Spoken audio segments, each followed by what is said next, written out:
নমস্কার বন্ধুরা, আমি কোজাগরি আবারও চলে এসেছি তোমাদের কাছে একটা ভিডিও উপস্থাপন করতে। আজ আমি তোমাদের কাছে যে ভিডিওটি উপস্থাপন করতে চলেছি বা পেশ করতে চলেছি সেটা হলো রাহু এবং কেতুর দোষ কিভাবে দূর করবে নিজের জন্মছক থেকে, নিজের জীবন থেকে, সেই সম্পর্কিত একটি টপিক তোমাদের সামনে আমি পেশ করতে চলেছি বা উপস্থাপন করতে চলেছি। ঠিক যেমনভাবে বলবো, যেমন অনুযায়ী বলবো, যা যা করতে বলবো একটু মেনে দেখো, এক সপ্তাহের মধ্যেই ফল দেখতে পাবে। কি সেই স্পেশাল টপিক, কিভাবে করবে, কেমনভাবে করবে, সমস্তটাই জানাবো। তবে চলো বন্ধুরা, তার আগে আমার চ্যানেলের ইন্ট্রোটা দিয়ে ফেলি। যারা ইউটিউব থেকে দেখছো তাদেরকে জানাই আমি ওমের মা চ্যানেল থেকে সবাইকেই সুস্বাগতম। আশা করি সকলে খুব ভালো আছো, সুস্থ আছো। আর যারা আমার ফেসবুক পেজ কোজাগরি ঘোষ সেইখান থেকে ভিডিওটা দেখছো তাদেরকেও সুস্বাগতম জানাই। বন্ধুরা, ভিডিওটা ভালো লাগলে একটা লাইক আশা করব, শেয়ার করে দাও চটজলদি আপনজনদের সাথে। আর যদি তোমাদের কিছু জানার থাকে অবশ্যই আমাকে কমেন্ট করো, আমি তোমাদের কমেন্টের যথাযথ রিপ্লাই দেবো। এখন জীবনের সবথেকে বড় যেটা সমস্যা হলো সেটা হলো মোবাইল। এই মোবাইল যেমন সমস্ত কিছু সমস্যার সমাধানও করে, তেমন আবার জীবনে কিন্তু রাহু ও কেতুর প্রভাব টেনে আনে। কিভাবে, তাই তো? বন্ধুরা, এমন অনেক বাড়ির অনেক মানুষ আছেন যারা ঘন্টার পর ঘন্টা বাথরুমে মোবাইল নিয়ে বসে থাকে। সেটা পটি করতে করতেও বলতে পারো, বা নর্মাল পটি করছে না সেই সময়ও। এর থেকে কি হয়, বাথরুমের মধ্যে যতটা টাইম তুমি স্পেন্ড করবে, শুধু মোবাইল বলে নয়, অনেক মানুষের এমনও দোষ আছে, কিছু ব্যাড হ্যাবিটস, সেগুলো হলো এক তো মোবাইল ঘাঁটা, বাথরুমের বসে ঘন্টার পর ঘন্টা মোবাইল ঘাঁটা। 2 নম্বর, পেপার পেপার কন্টিনিউ বাথরুমে বসে পড়া। কেন? এমন করার কি প্রয়োজন আছে? কোনো দরকার নেই। বাথরুমে তুমি স্নান করে তোমার বাথরুমে যা যা কাজ আছে ঝটপট কমপ্লিট করে বাথরুম থেকে বাইরে বেরিয়ে ঘরের মধ্যে বসে টাইম স্পেন্ড করো মোবাইলের সাথে।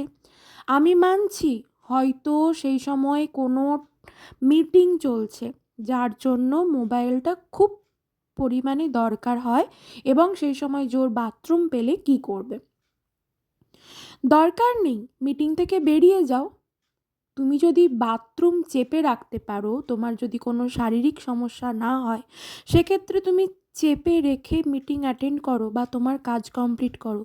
কিন্তু প্লিজ দয়া করে বন্ধুরা, কেউ কখনো ভুল করেও, যারা এখনো পর্যন্ত করে চলেছ তাদেরকে আমি হাত জোড়ো করে রিকোয়েস্ট করব, কখনোই বাথরুমের মধ্যে ঘন্টার পর ঘন্টা মোবাইল দেখা, মোবাইল নিয়ে যেয়ে বাথরুমের কোনো একটা কর্নারে রেখে দিয়ে গান শুনতে শুনতে শান্তি ভরে স্নান করা, এবং এমন যারা মানুষ আছো বা আছেন যারা ঘন্টার পর ঘন্টা পেপার পড়তে শুরু করে দেন বাথরুমের মধ্যে, বা বাথরুমের মধ্যে পেপার পড়তে শুরু করে দাও, এইগুলো করো না।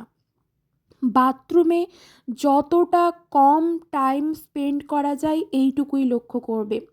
বাথরুম বেশি সময় ধরে পরিষ্কার করো। এর জন্য যদি তুমি পরিষ্কার করো বাথরুম, তাহলে বাথরুমের মধ্যে, বাথরুম যদি পরিষ্কার থাকে না, বাথরুমের মধ্যে কোনো নেগেটিভিটি থাকবে না। কারণ আমরা সকলেই কম বেশি এটা জানি, বাথরুম, বাড়ির মধ্যে বাথরুম হলো সবথেকে খতরনাক জায়গা, যেখানে নেগেটিভ ঊর্জার বাস থাকে।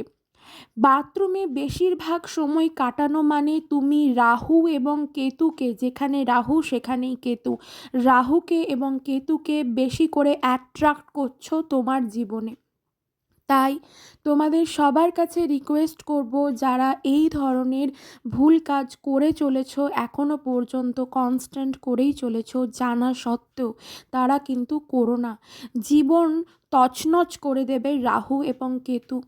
কোনো কাজে তুমি সাকসেস পাবে না। তুমি যদি স্টুডেন্ট হও, তুমি যদি কর্মজীবী হও বা কর্মরত হও, যাই হও না কেন, ব্যবসা করো, চাকরি করো, পড়াশুনো করো, যাই করো না কেন সমস্ত কিছু কিন্তু উলটপালট করে দেবে। এমনকি এমনও কিছু কিছু মানুষ আছে বা আছেন যারা বাথরুমের মধ্যে যে আয়না থাকে সেই আয়নার দিকে তাকিয়ে এক নাগাড়ে বিড়বিড় বিড়বিড় করতে করতে কিছু না কিছু বলতে থাকে নিজের মনের মধ্যে। এইগুলো প্রচণ্ডভাবে নেগেটিভ এনার্জিকে অ্যাট্রাক্ট করে। তাই দয়া করে বন্ধুরা এই ভুল কাজগুলো করবে না। এখন বেশিরভাগ ফ্যাশনের সময়, এখন ফ্যাশনের যুগে যেটা হচ্ছে এই কলিযুগে, খুব মানুষরা কর্মে ব্যস্ত হয়ে যাচ্ছে, যার ফলে মোবাইল নিয়েও টাইম স্পেন্ড করছে। শুধুমাত্র কর্মরত মানুষরা যে কর্মের জন্যই, নিজেদের শুধু কাজের জন্য, ওয়ার্কের জন্যই যে মোবাইলটার ওপর টাইম স্পেন্ড করছে তা কিন্তু নয়। এটা মানুষের একটা ব্যাড হ্যাবিটসের মধ্যে পড়ে গেছে। আমরা সকল মানুষই কিন্তু খারাপ ভালো নিয়েই চলি। একটা মানুষ সমস্ত মানুষের মধ্যে যা আছে খারাপ এবং ভালো সবটা মিশিয়েই আছে। একটা মানুষ কখনোই 100% পরিষ্কার বা শুদ্ধ মনের হতে পারে না। এটা যেমন ঠিক তেমন এটাও ঠিক, যেইগুলো আমরা জানবো যে বাথরুমের মধ্যে ঘন্টার পর ঘন্টা টাইম স্পেন্ড করা উচিত নয়, তো করো না টাইম স্পেন্ড। বাথরুমের মধ্যে মোবাইল ঘাঁটা উচিত নয় ঘন্টার পর ঘন্টা, করো না এমনটা। বাথরুমের মধ্যে পেপার পড়া উচিত নয়, করো না এমনটা।